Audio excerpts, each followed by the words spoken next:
तुमने सबके सामने मेडुसा रानी से कह दिया कि सर्प मानव जाति तो बस कमजोर और बेकार है, और यहां तक कह दिया कि डॉ झुन जैसा शक्तिशाली योद्धा भी तुम्हारी एक उंगली के बराबर नहीं है।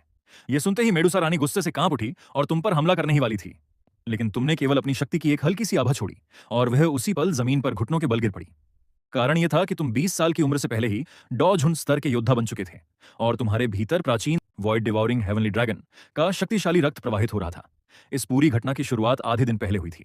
तुम्हारी बचपन में तय हुई मंगेतर ने पारिवारिक कारणों और अपने अहंकार के चलते तुमसे सगाई तोड़ने का फैसला कर लिया, लेकिन तुम्हें इस जबरन तय की गई शादी से कभी कोई लगाव नहीं था।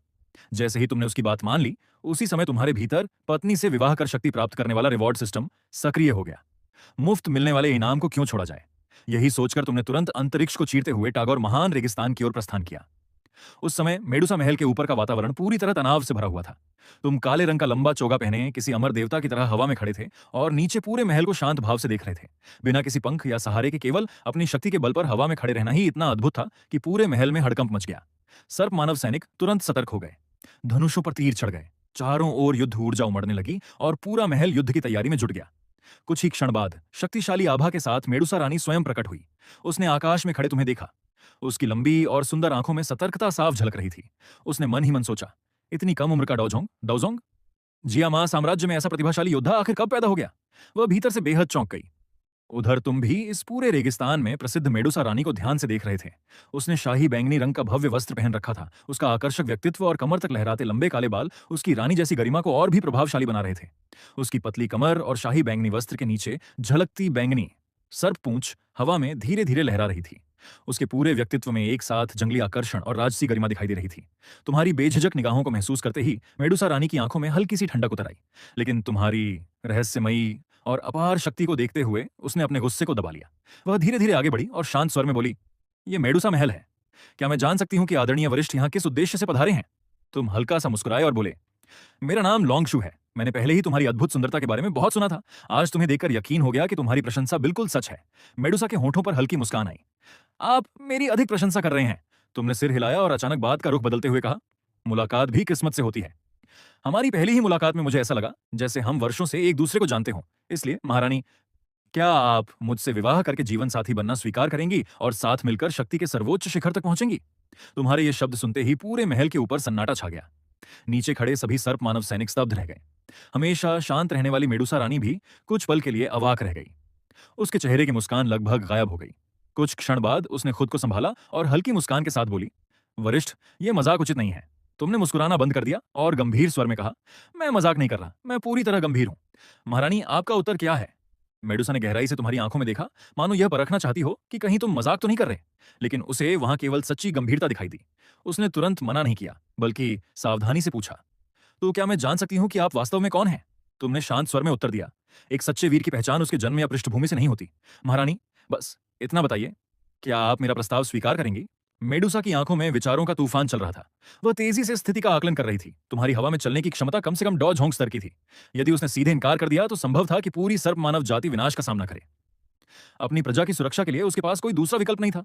उसने गहरी सांस ली, अपनी आंखों में छिपे अपमान और दृढ़ निश्चय को दबाया और धीमे स्वर में कहा, मैं स्वीकार करती हूं। जैसे ही उसके ये शब्द निकले, नीचे पूरा मेडुसा महल हंगामे से गूंज उठा। महारानी, ऐसा मत कीजिए। महारानी, यह बिल्कुल स्वीकार नहीं है। महारानी को इस इंसान के दबाव में आने की कोई जरूरत नहीं है। हम सर्प मानव योद्धा झुकने से बेहतर मरना पसंद करेंगे। सर्प मानव सैनिक गुस्से से भर उठे और सभी ने अपने अपने हथियार निकाल लिए। मेडुसा रानी का चेहरा बदल गया। वह उन्हें रोकने के लिए कुछ कहने ही वाली थी कि तभी तुम्हारी शांत नजर नीचे खड़े सैनिकों पर पड़ी। धड़ाम! अचानक तुम्हारे शरीर से ऐसी भयानक रक्तवंशीय आभा निकली जिसने सीधे आत्मा तक को हिला दिया। ऐसा लगा मानो पूरा आकाश और धरती एक पल के लिए ठहर गए हों। जो सैनिक अभी तक गरज रहे थे, उनके शरीर की सारी ताकत पल भर में खत्म हो गई। वे एक एक करके घुटनों के बल जमीन पर गिर पड़े और हिल भी नहीं सके। उनकी आंखों में अब केवल अपने रक्त की सहज प्रवृत्ति से उपजा गहरा भय बचा था। यह किसी प्राचीन सर्वोच्च शिकारी की रक्त रेखा का दबाव था। तुमने ऊपर से उन्हें देखा और शांत लेकिन गूंजती हुई आवाज में कहा, मैं अपनी होने वाली पत्नी से बात कर रहा हूं। बीच में बोलने का अधिकार तुम्हें किसने दिया? तुम्हारी यह बात सुनते ही चारों ओर गहरा सन्नाटा छा गया। मेडुसा रानी का दिल जोरों से धड़कने लगा। वह तुम्हारे सबसे करीब थी, इसलिए तुम्हारी शक्ति का प्रभाव उसने सबसे अधिक महसूस किया। उसके शरीर की डौखी लगभग रुक गई और उसकी गर्वीली सर्प रक्त रेखा भी इस भयानक दबाव के सामने कांप उठी। उसी क्षण उसे समझ आ गया कि तुम कोई साधारण इंसान नहीं, बल्कि मानव रूप धारण किया हुआ एक प्राचीन दैत्य पशु हो, और तुम्हारा कुल इतना शक्तिशाली है कि उसकी कल्पना करना भी कठिन है। सैनिकों को शांत करने के बाद तुमने अपनी आभा वापस समेट ली। पल भर में पूरा दबाव गायब हो गया और तुम्हारे चेहरे पर फिर से हल्की मुस्कान लौट आई। तुमने मेडुसा की ओर देखकर कहा, अब जबकि महारानी तैयार है तो क्यों ना विवाह की तारीख तय कर ली जाए। फिर कुछ सोचकर तुमने मुस्कुराते हुए कहा, नहीं, जब हम दोनों पहली ही नजर में एक दूसरे को पसंद कर चुके हैं तो फिर शुभ काम में देर कैसी। आज से बेहतर दिन कोई नहीं हो सकता। क्यों ना आज इसी समय हमारा विवाह हो जाए। मेडुसा ने अपने मन में उठ रहे तूफान को दबाया। उसके होंठ हल्के से कांपे और वे बोली, क्या ये थोड़ा ज्यादा जल्दबाजी नहीं होगी। तुमने सिर हिलाकर कहा, जल्दबाजी? शायद तुम सही कह रही हो। आखिर तुम्हें किसी भी तरह की कमी महसूस नहीं होनी चाहिए। इतना कहते ही तुमने हवा में हल्का सा हाथ लहराया। अगले ही पल आसमान में तेज रोशनी चमकी और कई विशाल संदूक अचानक प्रकट हो गए। वे दुर्लभ और अनमोल औषधीय जड़ी बूटियों से भरे हुए थे। उनकी सुगंध पूरे मेडुसा महल में फैल गई। इसके तुरंत बाद 3 और रहस्यमयी खजाने प्रकट हुए, जिन पर अत्यंत जटिल और प्राचीन नक्काशी बनी हुई थी। 3 छोटे छोटे जेड हरित पत्थर के डिब्बे, जिन पर रहस्यमयी प्राचीन आकृतियां उकेरी हुई थीं, धीरे धीरे हवा में तैरते हुए मेडुसा रानी के सामने आकर रुक गए। तुमने बिल्कुल सहज स्वर में उनका परिचय दिया। यह है रूपांतरण गोली, ट्रांसफॉर्मेशन पिल। इसे खाने के बाद कोई भी जादुई पशु पूरी तरह मानव रूप धारण कर सकता है और उसे मनुष्य जैसी लंबी आयु तथा अद्भुत साधना प्रतिभा प्राप्त होती है। फिर तुमने दूसरे डिब्बे की ओर इशारा किया। यह अस्थि पुनर्जनन एवं रक्त पुनर्सृजन गोली, bone regeneration and blood restoration pill है। यह 7वीं श्रेणी की सर्वोच्च औषधि है। जब तक किसी में एक सांस भी बाकी हो, टूटी हुई हड्डियां और नष्ट हुई नसें भी पूरी तरह ठीक हो सकती हैं। इसके बाद तुमने तीसरे डिब्बे की ओर देखा, और यह है जीवन वापसी गोली, लाइफ रिवर्सल पिल। यह भी 7वीं श्रेणी की दुर्लभ औषधि है। यदि सिर धड़ से अलग न हुआ हो या हृदय पूरी तरह नष्ट न हुआ हो, तो यह मृत्यु के द्वार से भी किसी को वापस ला सकती है। मेडुसा रानी अभी इन तीनों 7वीं श्रेणी की दुर्लभ गोलियों के आघात से उबर भी नहीं पाई थी कि तुमने एक बार फिर हाथ लहराया। अचानक 10 से भी अधिक छोटे जेड के डिब्बे हवा में प्रकट हो गए। तुमने मुस्कुराते हुए कहा, इनमें कुछ छठी श्रेणी की गोलियां हैं, डॉलिंग गोली, पुनर्स्थापन गोली और हुआंगजी गोली। ये तो बस रोजमर्रा के उपयोग की साधारण चीजें हैं। फिर तुमने हल्के से अपने हाथ झाड़े और मुस्कुराकर बोले, मैं जल्दबाजी में निकल आया था, इसलिए अपने साथ कोई खास उपहार नहीं ला सका। इन मामूली से तोहफों को सर्प मानव जाति के लिए मेरी पहली मुलाकात का छोटा सा उपहार समझ लीजिए। इसे मेरी आधिकारिक सगाई का उपहार समझिए। विवाह के बाद मैं तुम्हें इससे भी कहीं अधिक मूल्यवान उपहार दूंगा। तुमने मुस्कुराते हुए मेडुसा की ओर देखा और हल्के से सिर झुकाकर पूछा, अब भी तुम्हें लगता है कि मैं जल्दबाजी कर रहा हूं? मेडुसा पूरी तरह स्तब्ध रह गई। कुछ क्षण पहले तक वह यही सोच रही थी कि कैसे तुम्हारे साथ समझदारी से व्यवहार करके अपनी पूरी सर्प मानव जाति की रक्षा करे और शायद तुम्हारी शक्ति का सहारा लेकर अपने लोगों के लिए बेहतर भविष्य भी बनाए। लेकिन अगले ही पल इतने अनमोल खजाने उसके सामने आ गए कि वह कुछ बोल ही नहीं पाई। जब काफी देर तक उसने कोई उत्तर नहीं दिया तो तुमने हल्का सा भौहें सिकोड़कर पूछा, क्या बात है? क्या तुम्हें यह उपहार पसंद नहीं आए? अगर ऐसा है तो मैं इससे भी बेहतर व्यवस्था कर सकता हूं। मेडुसा तुरंत होश में आई। उसे डर था कि कहीं तुम ये सारे खजाने वापस ना ले लो। वह जल्दी से बोली, नहीं, ऐसा बिल्कुल नहीं है। मैं पूरी तरह संतुष्ट हूं। ये सभी उपहार अत्यंत अनमोल हैं। उसने गहरी सांस ली और इस बार उसका स्वर पहले से कहीं अधिक नरम था। लेकिन मैं सर्प मानव जाति की रानी हूं। मेरा विवाह केवल मेरा निजी निर्णय नहीं है, बल्कि पूरे समुदाय के सम्मान से जुड़ा हुआ है। इसलिए सभी कबीले के मुखियाओं को बुलाकर इस विवाह का साक्षी बनाना आवश्यक होगा। आज ही विवाह करना सचमुच थोड़ा जल्दबाजी होगी। तुमने कुछ देर विचार किया और फिर सिर हिलाते हुए कहा, तुम्हारी बात उचित है। मैं कुछ दिनों तक यहीं महल में ठहर जाता हूं। तब तक ये सारे उपहार तुम अपने पास रख लो। अपने सामने रखे उन अनमोल खजानों को देखकर, जो पूरे ब्लैक कॉर्नर क्षेत्र में भीषण संघर्ष छेड़ सकते थे, मेडुसा कुछ क्षण सोचती रही। आखिरकार उसके पास इन्हें ठुकराने का कोई कारण नहीं बचा। उसने अपना हाथ लहराया और सभी खजानों को अपने भंडार में सुरक्षित रख लिया। जब तुमने देखा कि उसने उपहार स्वीकार कर लिए हैं, तो तुम एक कदम आगे बढ़े और अपना दाहिना हाथ उसकी ओर बढ़ाते हुए गहरी नजरों से बोले, अब जबकि तुमने मेरा सगाई का उपहार स्वीकार कर लिया है और विवाह के लिए भी हाँ कह दी है, तो आज से मैं तुम्हें अपनी पत्नी कहकर पुकारूंगा। मेडुसा की आंखों में कई भाव एक साथ उभरे। कुछ पल बाद उसने धीरे से अपनी नजरें झुका लीं। उसके गुलाबी होंठ हल्के से खुले और उसने धीमी आवाज में कहा, पतिदेव।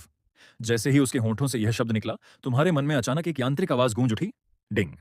बधाई हो होस्ट, आपने सफलतापूर्वक एक उत्कृष्ट जीवन साथी मेडुसा रानी से विवाह का बंधन स्थापित कर लिया है। आपके जीवन के उत्कर्ष की पहली सीढ़ी पूरी हुई। विशेष पुरस्कार प्रदान किए जा रहे हैं। 7वीं श्रेणी की 7 शुद्धि गोली गुणा 7, सम्राटी अजगर उन्नयन गोली गुणा 8, पूर्वज पवित्र रक्त जागरण गोली गुणा 8। होस्ट का व्यक्तिगत स्टेटस पैनल भी सफलतापूर्वक सक्रिय कर दिया गया है। इन पुरस्कारों को देखकर तुम मन ही मन चौंक गए। ये तो सांप जाति के जादुई प्राणियों के लिए विशेष रूप से बनाई गई दुर्लभ उन्नयन गोलियां हैं। तुम्हारे मन में तुरंत एक नया विचार जन्म लेने लगा। तुम मन ही मन सिस्टम से शिकायत करने लगे, अरे ये क्या है? सारे इनाम तो मेरी होने वाली पत्नी के लिए हैं। मेरा रिवॉर्ड कहां है? मेरी दिव्य तकनीकें, मेरे पौराणिक हथियार, कहीं तुम बीच में कमीशन खाने वाला सिस्टम तो नहीं हो? फिर तुमने दोबारा बड़बड़ाया, और ये शून्य निकलने वाला स्वर्गीय ड्रैगन आखिर है क्या? मैंने तो डॉची महाद्वीप के किसी भी दैत्य पशु ग्रंथ में इसका नाम नहीं पढ़ा। कहीं तुमने अभी अभी ये नाम बना तो नहीं लिया? लेकिन तुम चाहे जितनी शिकायत करते रहे, सिस्टम ने पुरस्कार देने के बाद कोई जवाब नहीं दिया। वह पूरी तरह शांत हो गया, मानो अचानक बंद हो गया हो। तुमने गहरी सांस ली, टागोर रेगिस्तान के नीले आकाश की ओर देखा और मन ही मन बड़बड़ाए, सच में ये तो एक घटिया और बेकार सिस्टम निकला। धीरे धीरे रात उतर आई। रेगिस्तान का आकाश अनगिनत चमकते सितारों से भर गया। मेडुसा रानी तुम्हें अपने भव्य और विशाल शयन कक्ष में ले गई। दिन भर में उसने यह समाचार पूरे सर्प मानव साम्राज्य में फैला दिया था कि उनकी रानी एक रहस्यमयी और अत्यंत शक्तिशाली डॉझुन योद्धा से विवाह करने वाली है। एक रानी होने के नाते मेडुसा बहुत व्यावहारिक थी। वह इस विवाह को रोक नहीं सकती थी, इसलिए उसने निश्चय किया कि इससे अपनी जाति को अधिक से अधिक लाभ पहुंचाया जाए। उसे विश्वास था कि जब जिया मां साम्राज्य और आसपास की शक्तियां ये जान जाएंगी कि सर्प मानव जाति के पीछे एक डॉझुन स्तर का योद्धा खड़ा है, तो कोई भी उन पर आसानी से हमला करने की हिम्मत नहीं करेगा। यदि सब कुछ योजना के अनुसार हुआ तो शायद वह तुम्हारी शक्ति और प्रतिष्ठा के सहारे अपनी जाति को रेगिस्तान से बाहर निकालकर उपजाऊ भूमि पर बसाने का सपना भी पूरा कर सके। सारी व्यवस्थाएं पूरी करने के बाद मेडुसा धीरे धीरे अपने शयन कक्ष की ओर बढ़ी। उसने स्वयं से कहा, मैं यह सब केवल अपनी प्रजा के भविष्य के लिए कर रही हूं। फिर उसके चेहरे पर हल्की मुस्कान आई। वैसे भी वह इतना सुंदर है कि किसी देवता जैसा लगता है, पूरी तरह मेरी पसंद के अनुरूप है, इसलिए यह विवाह मेरे लिए कोई अन्याय भी नहीं है। लेकिन जैसे ही उसे दिन में महसूस हुई, वह भयानक रक्तवंशीय आभा याद आई। उसकी आंखों में फिर से सावधानी और भय झलकने लगा। आखिर वह किस प्रकार का प्राचीन दैत्य पशु है? क्या वह सचमुच केवल डॉझुन स्तर का ही है? इन्हीं उलझे हुए विचारों और हल्की घबराहट के साथ उसने अपने शयन कक्ष का दरवाजा खोला, लेकिन सामने का दृश्य देखकर वह वहीं ठिठक गई। न वहां कोई अभद्रता थी और न ही उसकी कल्पना जैसा कोई व्यवहार। खिड़की के पास रखे नरम आसन पर तुम शांत भाव से पद्मासन में बैठे थे। तुम्हारी आंखें बंद थीं और पूरे शरीर से रहस्यमयी काले चांदी रंग की ऊर्जा धीरे धीरे प्रवाहित हो रही थी। तुम्हारे सामने कई औषधीय गोलियां हवा में तैर रही थीं, जिन्हें वह विचित्र ऊर्जा बार बार शुद्ध और परिष्कृत कर रही थी। मेडुसा की आंखें आश्चर्य से फैल गईं। क्या यह औषधि निर्माण एल्केमी है? उसके चेहरे पर अविश्वास साफ दिखाई दे रहा था। डॉची महाद्वीप का यह सामान्य नियम था कि दैत्य पशुओं का शरीर अत्यधिक उग्र होता है, इसलिए वे औषधि निर्माण नहीं कर सकते। लेकिन तुम न केवल अपनी ऊर्जा को अत्यंत कुशलता से नियंत्रित कर रहे थे, बल्कि उन गोलियों को इतने अद्भुत ढंग से परिष्कृत भी कर रहे थे कि वह यह देखकर पूरी तरह स्तब्ध रह गई। उसकी आभा बेहद स्थिर थी। वह वास्तव में एक शक्तिशाली अल्केमिस्ट, औषधि निर्माता निकला। मेडुसा के मन में अचानक एक विचार कौंधा। क्या दिन में दिखाई गई 7वीं टीयर की सभी गोलियां वास्तव में इसी ने स्वयं बनाई थीं? 7वीं श्रेणी का अल्केमिस्ट। उसका दिमाग सुन्न पड़ गया। उसने अनायास अपनी सांसें भी हल्की कर लीं ताकि तुम्हें परेशान न करे। वह चुपचाप एक ओर बैठकर तुम्हारी रक्षा करती रही। देखते ही देखते पूरी रात बीत गई। अगली सुबह सूरज की पहली किरण खिड़की के पर्दों से होकर कमरे में आई। तभी तुमने धीरे धीरे अपनी आंखें खोली और एक लंबी सांस छोड़ दी। सामने रखी दिव्य गोली की चमक धीरे धीरे शांत हो गई और वह वापस मेज पर रखे डिब्बे में स्थिर हो गई। तुमने सिर घुमाया तो देखा कि मेडुसा पलंग के सहारे बैठी तुम्हें पूरी रात निहारती रही थी। तुमने भौहें चढ़ाकर पूछा, क्या हुआ? इस तरह मुझे क्यों देख रही हो? मेडुसा के होंठ हल्के से फड़के। उसने अजीब लहजे में पूछा, कल रात क्या तुम सच में औषधि बना रहे थे? तुम खड़े होकर शरीर को थोड़ा खींचते हुए सहज स्वर में बोले, नहीं, मैं दवा नहीं बना रहा था, बस सिस्टम से मिली इस गोली की जांच कर रहा था। शुरू में मुझे सिस्टम की दी हुई दवा किसी को देने की हिम्मत नहीं हुई। आखिर मैं 7वीं श्रेणी का शिखर अल्केमिस्ट हूं। मैं अच्छी तरह जानता हूं कि गोलियों में छेड़छाड़ करना कितना आसान होता है। जरा सी गलती किसी की जान ले सकती है। पूरी रात मैंने अपनी आत्मिक शक्ति से इस गोली का बार बार निरीक्षण और विश्लेषण किया। अंत में मुझे मानना पड़ा कि यह सिस्टम भले ही बेहद कंजूस हो, लेकिन इसकी दी हुई चीजों की गुणवत्ता बेमिसाल है। इस गोली में किसी भी तरह की चालबाजी नहीं थी। इसकी शुद्धता इतनी अधिक थी कि मेरी खुद की बनाई हुई गोलियों से भी कहीं बेहतर थी। ये सचमुच एक टॉप ग्रेड औषधि है। मेडुसा अब खुद को रोक नहीं सकी। तो क्या तुम सच में एक अल्केमिस्ट हो? तुमने हल्की मुस्कान के साथ सिर हिलाया। कह सकते हो, लेकिन मेरा तरीका सामान्य अल्केमिस्टों जैसा नहीं है। मेरी रक्त रेखा की जन्मजात शक्ति मुझे सीधे निगलकर और आत्मसात करके परिष्कृत करने की क्षमता देती है, इसलिए मुझे पारंपरिक अल्केमिस्ट नहीं कहा जा सकता। मेडुसा ने गहरी सांस ली और फिर गंभीर स्वर में पूछा, तो आखिर तुम किस प्रकार के जादुई प्राणी, मैजिकल बीस्ट हो? तुमने मुस्कुराकर पलटकर पूछा, क्या तुमने कभी वॉइड डिवोरिंग हेवनली ड्रैगन का नाम सुना है? मेडुसा एक पल के लिए स्तब्ध रह गई। उसने अपने मन में मौजूद प्राचीन जादुई जीवों से जुड़ी सभी पुस्तकों की यादें खंगाल डाली, लेकिन अंत में सिर हिलाकर बोली, नहीं, मैंने कभी इसका नाम नहीं सुना। तुम मुस्कुराए और शांत स्वर में बोले, क्या संयोग है, मैंने भी नहीं। मेडुसा की आंखों के कोने फड़क उठे। उसे लगा कि तुम जानबूझकर उसका मजाक उड़ा रहे हो। उसने खुद को शांत किया और सावधानी से पूछा, तो तुम उत्तर पश्चिमी महाद्वीप के नहीं हो, है ना? क्या तुम झोंगझो मध्य महाद्वीप से आए हो?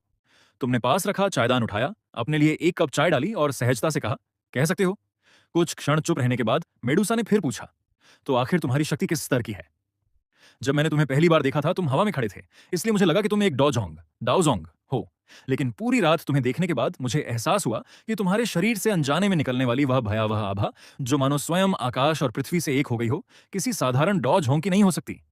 उत्तर पश्चिमी महाद्वीप भले ही पिछड़ा हो, लेकिन यहाँ डॉझोंग योद्धा मौजूद हैं। फिर भी तुम्हारी आभा इतनी शक्तिशाली है कि एक ही थप्पड़ में किसी भी सामान्य डॉझोंग को मिट्टी में मिला सकती है। तुमने आराम से चाय की एक घूंट ली और बोले, कुछ समय पहले ही मेरी शक्ति में प्रगति हुई है। अब मैं एक स्टार डॉझुन हूं। छन। मेडुसा के हाथ से जेड का चाय का प्याला छूटकर जमीन पर गिरा और चकनाचूर हो गया। उसका चेहरा पूरी तरह जड़ हो गया। दिमाग एकदम खाली पड़ गया। डॉ झुन। इस उत्तर पश्चिमी महाद्वीप में जहां डॉ हुआंग राजा माने जाते थे और डॉ झोंग ही शक्ति की सीमा समझे जाते थे, वहां उसके सामने खड़ा व्यक्ति एक पौराणिक डॉ झुन था। तुमने जमीन पर फैली चाय देखी और आश्चर्य से पूछा, क्या हुआ? मेडुसा अचानक होश में आई। उसकी सांसें तेज हो गई थीं और चेहरा अस्वाभाविक लग रहा था। ना, नहीं, कुछ नहीं। उसने सूखे गले से थूक निकला और धीमे स्वर में पूछा, लेकिन आप जैसे डॉ झुन स्तर के महान योद्धा इस दूर दराज और सुनसान जगह पर क्यों आए हैं? उसके मन में अनगिनत विचार दौड़ने लगे। अगर सामने वाला केवल डॉ झोंग होता तो उसके असाधारण प्रतिभा के कारण भविष्य में उस स्तर तक पहुंचना असंभव नहीं था। वह इस अंतर को किसी तरह स्वीकार भी कर सकती थी, लेकिन डॉ झुन, वह तो बिल्कुल अलग ही दुनिया का अस्तित्व था। यहां तक कि शक्तिशाली योद्धाओं से भरे झोंगझों में भी एक डॉ झुन अपनी खुद की शक्ति स्थापित कर सकता था, अपना संप्रदाय बना सकता था और पूरे क्षेत्र पर शासन कर सकता था। ऐसे महान व्यक्ति के लिए सुंदर स्त्रियों की कोई कमी नहीं हो सकती थी। तो फिर आखिर वह उसके पास क्यों आया था? इतनी दूर से तागौर रेगिस्तान में आकर आखिर वह उसके जैसी एक साधारण डॉ हुआंग को ही क्यों ढूंढने आया था? तुमने चाय का प्याला मेज पर रखा और थोड़ा आगे झुककर उसके करीब आते हुए मुस्कुराकर पूछा, क्या हुआ? क्या सिर्फ डॉ झुन का नाम सुनकर ही तुम इतनी घबरा गई हो? तुम्हारी सांसों की गर्माहट अपने इतने पास महसूस कर मेडुसा की आंखों में घबराहट साफ झलकने लगी। मैं मेरा मतलब। वह कुछ कहना चाहती थी, लेकिन तुमने मुस्कुराते हुए उसकी बात बीच में ही रोक दी। क्या तुम्हें खुद पर इतना भी भरोसा नहीं है? मेडुसा कुछ पल तक तुम्हें बस चुपचाप देखती रह गई। क्या? तुमने फिर से गर्म चाय का एक प्याला भरा और धीरे से उसके ठंडे हाथों में थमा दिया। तुम्हारी आवाज शांत थी, लेकिन उसमें एक अनजाना आकर्षण छिपा हुआ था। महारानी, क्या तुम सच में पूरी जिंदगी इस छोटे से रेगिस्तान की रानी बनकर ही रहना चाहती हो? क्या तुम्हारा मन कभी इस दुनिया से बाहर उससे भी कहीं विशाल संसार को देखने का नहीं करता? मेडुसा का चेहरा अचानक गंभीर हो गया। भला ऐसा कैसे हो सकता था कि उसके मन में यह इच्छा कभी ना आई हो? जब वह पहली बार डॉ हुआंग बनी थी, तब उसके मन में भी बड़े बड़े सपने थे। वह भी कभी मध्य महाद्वीप झोंकझों जाकर अपनी ताकत आजमाना चाहती थी, लेकिन सर्प मानव जाति उसके बिना नहीं रह सकती थी। और उसका विवेक भी उसे यही बताता था कि उस भूमि पर जहां डॉ हुआंग साधारण थे और डॉ झोंग भी अनगिनत थे, उसके जैसी बिना किसी सहारे वाली डॉ हुआंग यदि किसी शक्तिशाली व्यक्ति की नजर में आ गई तो उसका अंत निश्चित था। तुमने उसके बदलते भावों को देखा, फिर धीरे से उसका ठंडा हाथ अपने हाथ में थाम लिया और उसे उसके उलझे हुए विचारों से बाहर खींच लाए। तुमने उसकी आंखों में देखते हुए शांत स्वर में कहा, इतना मत सोचो। अब से मैं तुम्हें अपने साथ लेकर चलूंगा। तुम मेरे साथ चलो। ये सुनते ही मेडुसा की आंखें कांप उठीं। उसका मन पूरी तरह उलझ चुका था। अब तक वह यही समझती रही थी कि तुम केवल उसकी सुंदरता से आकर्षित हो। जब उसे पता चला कि तुम एक डॉ झुन हो, तो उसके मन में यह डर भी पैदा हो गया था कि कहीं पूरी सर्प मानव जाति तुम्हारे अधीन ना हो जाए। इतने महान योद्धा के सामने उस जैसी रेगिस्तान की रानी की क्या हैसियत थी? लेकिन इस समय तुम्हारे गंभीर और सच्चे चेहरे को देखकर वह समझ नहीं पा रही थी कि तुम्हारे शब्द दिल से निकले हैं या फिर केवल कुछ मीठी बातें हैं। वह अपने लोगों के लिए अपना सम्मान तक त्याग सकती थी, लेकिन अपने दिल में बचा आखिरी स्वाभिमान नहीं छोड़ सकती थी। उसकी आंखों में छिपी झिझक और संघर्ष देखकर तुम हल्के से मुस्कुराए। तुमने कोई बड़ी कसम या वादा नहीं किया, बस धीरे से उसके चेहरे पर बिखरी हुई बालों की कुछ लटों को कान के पीछे कर दिया और शांत स्वर में बोले, चलो, अब उठने का समय हो गया है। इतना कहकर तुम उठे, अपने शरीर को हल्का सा खींचते हुए अगले कदम की तैयारी करने लगे। तुमने शरीर को हल्का सा खींचते हुए मुस्कुराकर बात बदल दी, चलो, मुझे तुम्हारे महल और मंदिर की सैर कराओ। मेडुसा मानो किसी सपने से जागी। उसने तुम्हारी सीधी और प्रभावशाली पीठ को देखा, फिर धीरे धीरे अपने आसन से उठ खड़ी हुई। उसने हल्के स्वर में पूछा, स्वामी, क्या आप प्रातः भोजन करेंगे? तुमने मुस्कुराकर सिर हिलाया।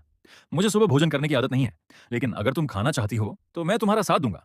3 दिन बाद पूरा सर्प मानव साम्राज्य तनाव में डूबा हुआ था। यह केवल मेडुसा का विवाह नहीं था, बल्कि पूरे सर्प मानव कबीले के भविष्य और अस्तित्व का प्रश्न था। मेडुसा रानी विवाह करने जा रही थी और उसका वर एक अज्ञात पहचान वाला मानव योद्धा था। हर पीढ़ी की मेडुसा न केवल सर्प मानव जाति की सबसे शक्तिशाली योद्धा होती थी, बल्कि पूरे कबीले की आशा और विश्वास का केंद्र भी होती थी। यदि इस विवाह में कोई गलती हो जाती तो पूरा कबीला विनाश के कगार पर पहुंच सकता था। इसी चिंता और क्रोध के साथ चारों महान बुजुर्ग एल्डर गुस्से और हत्या के इरादे से महल पहुंचे, लेकिन जैसे ही वे मंदिर के द्वार पर पहुंचे, उनकी आंखें आश्चर्य से फैल गईं। 8 बड़े कबीलों के मुखिया पहले से ही वहां उपस्थित थे। पूरा मंदिर भीतर और बाहर लाल रेशमी सजावट, रंग बिरंगी रोशनियों और उत्सव के माहौल से सजा हुआ था। चारों ओर ऐसा लग रहा था मानो किसी भव्य शाही विवाह की तैयारियां अपने अंतिम चरण में हों। तभी सर्प रक्षक दल की कप्तान हुआ आगे बढ़ी। उसने सम्मानपूर्वक झुककर कहा, चारों आदरणीय बुजुर्गों को प्रणाम। महारानी मेडुसा इस समय पीछे के महल में विवाह की तैयारियों में व्यस्त हैं, इसलिए वे स्वयं आपका स्वागत करने नहीं आ सकीं।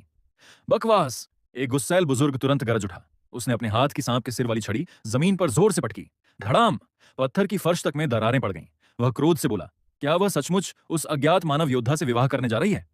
यह तो सरासर पागलपन है। हुआशे ने माथे का पसीना पोंछा और धीमे स्वर में बोली, कृपया शांत हो जाइए। आदरणीय बुजुर्गों, महारानी ने विशेष रूप से आदेश दिया है कि आज के विवाह समारोह में किसी भी प्रकार का हंगामा नहीं होना चाहिए। आप सभी शांतिपूर्वक विवाह में शामिल हों और इस शुभ अवसर का आनंद लें। यह सुनते ही चारों बुजुर्गों की आंखें तेज हो उठीं। उनके शिखर डॉ हुआंग पीक डोहांग स्तर की भयावह आभा चारों ओर फैल गई और वातावरण अचानक ठंडा पड़ गया। महाबुजुर्ग क्रोध से हंस पड़ा। अगर वह अकेला हमारी पूरी जाति को डराकर अपना रौब जमाना चाहता है तो यह कभी स्वीकार नहीं होगा। अब जबकि हम चारों एक साथ बाहर आ चुके हैं तो चाहे सामने डोजोंगी क्यों ना हो, उसे भी सर्प मानव जाति का सामना करने से पहले 100 बार सोचना पड़ेगा। हुआशे की हालत घबराहट से खराब हो गई। वह जल्दी से उनके पास आई और बहुत धीमी आवाज में बोली, महाबुजुर्ग, ऐसा बिल्कुल मत कीजिए। लेकिन वह व्यक्ति डॉजहोंग नहीं है। महाबुजुर्ग ने तिरस्कार से हंसते हुए कहा, अगर वह डॉजहोंग नहीं है तो क्या कोई साधारण हुआंग हमारी रानी को इस हद तक मजबूर कर सकता है? यह तो सर्प मानव जाति के सम्मान का अपमान है। हुआ शे ने कठिनाई से थूक निकला और कांपती आवाज में बोली, न नहीं, महारानी ने कहा है कि उनके होने वाले पति एक डॉजहुन है। पूरा वातावरण एकदम शांत हो गया। कुछ क्षण पहले तक जिन चारों बुजुर्गों से प्रचंड हत्या की आभा निकल रही थी वह पल भर में गायब हो गई। डॉजहुन! महाबुजुर्ग का पूरा शरीर कांप उठा।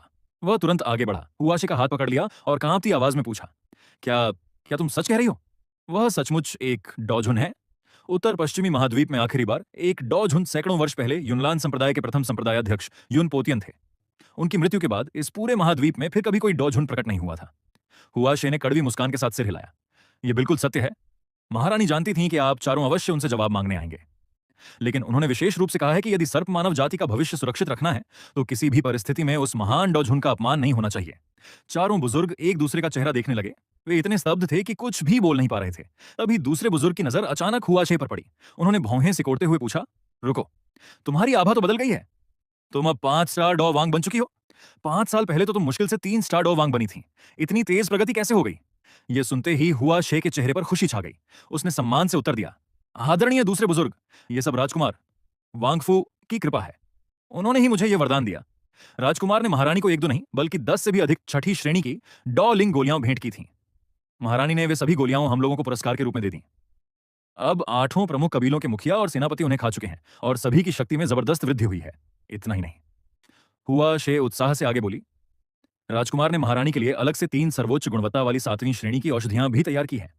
इसके अलावा कई बक्से दुर्लभ औषधीय जड़ी बूटियों के भी दिए हैं। इन 3 दिनों में महल का लगभग हर व्यक्ति किसी न किसी इनाम से सम्मानित हुआ है। यह सब सुनने के बाद कुछ ही देर पहले क्रोध से भरे चारों बुजुर्ग पूरी तरह स्तब्ध रह गए। उन्हें पहले जो समाचार मिला था उसमें केवल इतना बताया गया था कि मेडुसा को एक रहस्यमयी शक्तिशाली मानव ने विवाह के लिए मजबूर कर दिया है और अपनी जाति को बचाने के लिए वह अपमान सह रही है। लेकिन अब 10 से अधिक छठी श्रेणी की गोलियां यूं ही बांट दी गईं। 3 दुर्लभ 7वीं श्रेणी की गोलियां दहेज विवाह उपहार के रूप में दी गईं। यहां तक कि सामान्य सैनिकों और सेवकों तक को भी भरपूर पुरस्कार मिले। क्या इसे जबरदस्ती का विवाह कहा जा सकता था? महाबुजुर्ग ने चारों ओर नजर दौड़ाई। सजा हुआ महल, खुशी से दमकती हुई हुआशे और पूरे वातावरण में फैला उत्सव। उन्होंने धीरे धीरे अपनी लाठी नीचे कर दी। उनकी सारी हत्या की भावना और गुस्सा पल भर में गायब हो गया। वे गहरी सोच में डूब गए। यह कहां जबरन विवाह है? यह तो मानो स्वर्ग ने सर्प मानव जाति को दिया हुआ सबसे बड़ा सौभाग्य है। तागोर रेगिस्तान में दिन के समय भीषण गर्मी पड़ती थी, जबकि सर्प मानव जाति स्वभाव से ठंडा और अंधेरा वातावरण पसंद करती थी। इसी कारण उनके सभी बड़े उत्सव प्रायः शाम या रात के समय आयोजित किए जाते थे। सिर्फ 3 दिनों में राजसी विवाह की तैयारी करना आसान नहीं था।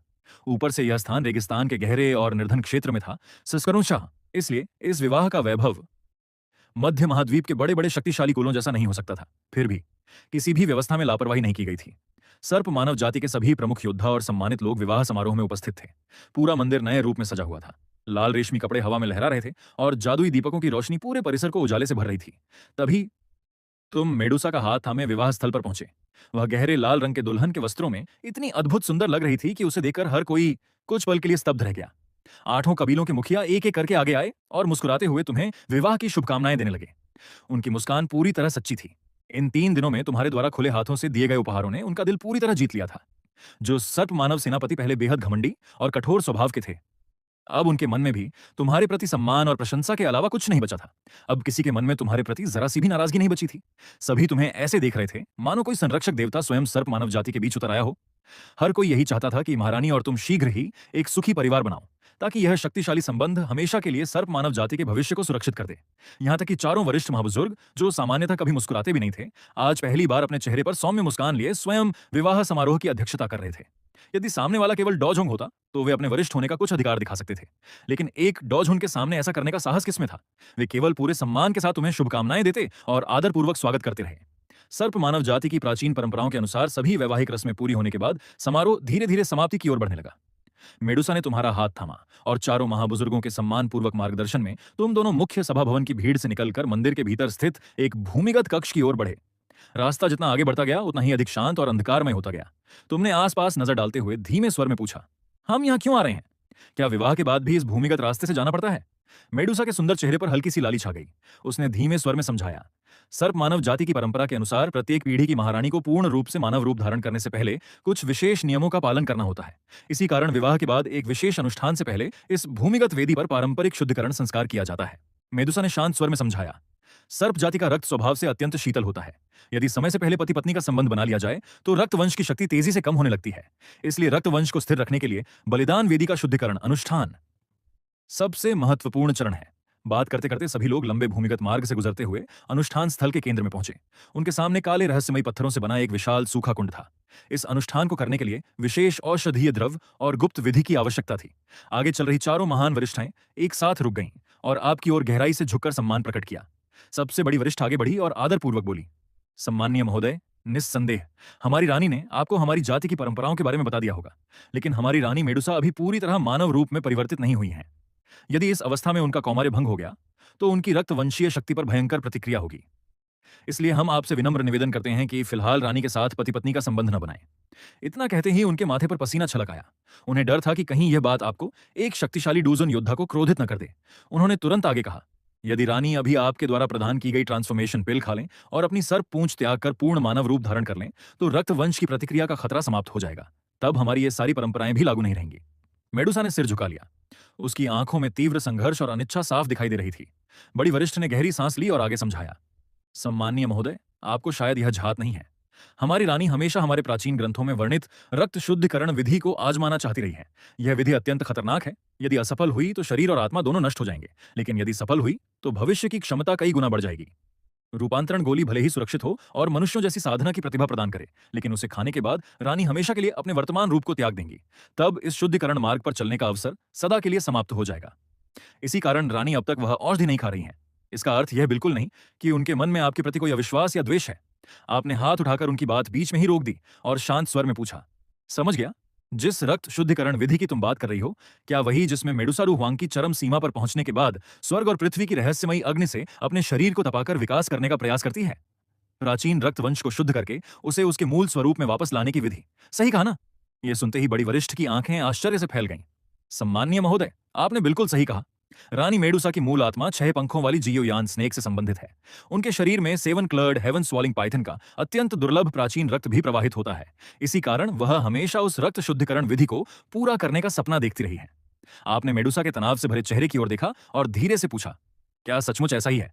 मेडुसा ने अपने होंठ हल्के से भींचे और आपकी ओर देखते हुए चुपचाप सिर हिला दिया। उसे लगा था कि आप भी दूसरे मानव शक्तिशाली योद्धाओं की तरह उसकी इच्छा को मूर्खतापूर्ण कहेंगे या उसे तुरंत रूपांतरण गोली खाने का आदेश देंगे, लेकिन आपने केवल हल्की सी सांस ली, मुस्कुराते हुए उसके गाल को हल्के से छुआ और कहा, अगर तुम्हें उस दिव्य अग्नि से शुद्धिकरण करना था तो सीधे मुझसे कह देती। इतनी सी बात छिपाने की क्या जरूरत थी? यह सुनकर मेडुसा स्तब्ध रह गई। चारों वरिष्ठ भी पूरी तरह अवाक रह गईं। उन्होंने पहले ही मन अपनी डूची तैयार कर ली थी। उन्हें लगा था कि आप क्रोधित हो जाएंगे और उन्हें घुटनों के बल बैठकर क्षमा मांगनी पड़ेगी। मेडुसा ने भी मन बना लिया था कि वह चुपचाप रूपांतरण गोली खा लेगी, लेकिन किसी ने भी इस उत्तर की कल्पना नहीं की थी। आपने ठोड़ी पर हाथ फेरते हुए कहा, मेरे पास एक दिव्य अग्नि है, लेकिन उसका स्वभाव बहुत उग्र और शक्तिशाली है। वह तुम्हारे शीत प्रकृति वाले शरीर के लिए उपयुक्त नहीं है। जरा सी गलती हुई तो वह तुम्हें भस्म कर सकती है, इसलिए जल्दबाजी मत करो। 2-4 दिनों में मैं तुम्हारे लिए एक उपयुक्त दिव्य अग्नि ढूंढ लाऊंगा। पूरे अनुष्ठान स्थल पर सन्नाटा छा गया। मेडुसा और चारों वरिष्ठ अविश्वास से आपकी ओर देखते रह गए। हेवनली फ्लेम ऐसी दुर्लभ वस्तु थी जिसके लिए अनगिनत महान रसायनविद अपना पूरा जीवन लगा देते थे, लेकिन आप उसके बारे में ऐसे बात कर रहे थे मानो रास्ते से कोई साधारण फूल तोड़कर लाना हो। समारोह समाप्त होने के बाद मेडुसा का महल फिर से शांत हो गया। आप मेडुसा को अपनी बाहों में उठाकर सर्प मानव जाति के सैनिकों की श्रद्धा और सम्मान से भरी निगाहों के बीच शाही शयन कक्ष की ओर लौटे। जाति की परंपराओं और रक्तवंश संबंधी नियमों के कारण दोनों अभी वैवाहिक संबंध पूरी तरह स्थापित नहीं कर सकते थे, लेकिन विवाह के अन्य पारंपरिक रीति रिवाज पूरे करने में कोई बाधा नहीं थी। आपकी बाहों में टिके हुए मेडुसा के मन से शुरुआती विरोध लगभग समाप्त हो चुका था। उसका शरीर अभी भी थोड़ा संकोच और तनाव में था, लेकिन वह ठंडेपन के कारण नहीं, बल्कि नए जीवन और भविष्य को लेकर स्वाभाविक झिक के